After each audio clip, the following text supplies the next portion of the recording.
Cinema நடிகர் விஜய் அவர்களுக்கு வணக்கம். சினிமாவில் உங்கள் டைரக்டர் சொல்லிக் கொடுப்பது போல் நடிக்கிறீர்கள்.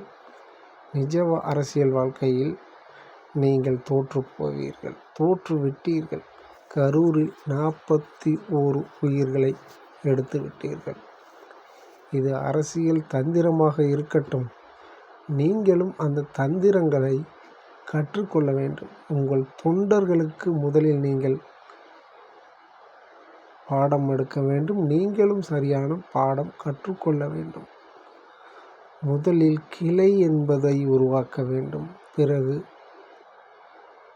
ஊராட்சி லெவலில் ஒரு கட்டமைப்பை உருவாக்க வேண்டும். ஒன்றிய லெவலில் ஒரு கட்டமைப்பை உருவாக்க வேண்டும். இதற்கெல்லாம் ஒரு அரசியல் பயிற்சி கொடுக்க வேண்டும். அரசியல் பயிற்சி கொடுத்து அவர்களை அரசியல்வாதிகளாக தயார்படுத்த வேண்டும்.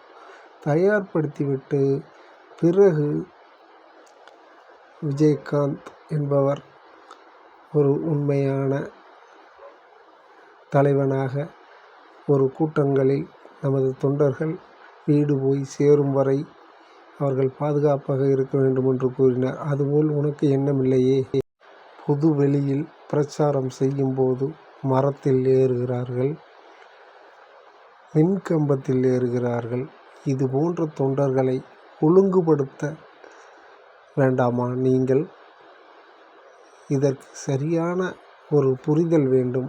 ஒரு இடத்தில் ஒரு தவறுகளை செய்தால் மீண்டும் அந்த தவறுகளை செய்யாதவாறு கண்டிப்புடன் மாவட்ட பொறுப்பாளர்கள், ஊராட்சி மன்ற பொறுப்பாளர்களை அழைத்து அவர்கள் பாதுகாப்பிலும் மற்றும் காவல்துறை பாதுகாப்பிலும் இருக்க நடவடிக்கை எடுக்க வேண்டும் அல்லவா?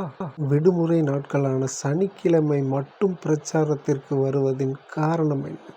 மற்ற நாட்கள் ஏன் உங்களுக்கு நல்ல நாள் இல்லையா?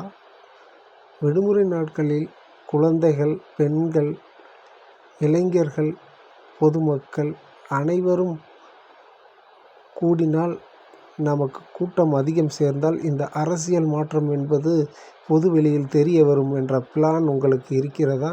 அப்படி என்றால் சரியான கட்டமைப்பு இருக்க வேண்டியதானே?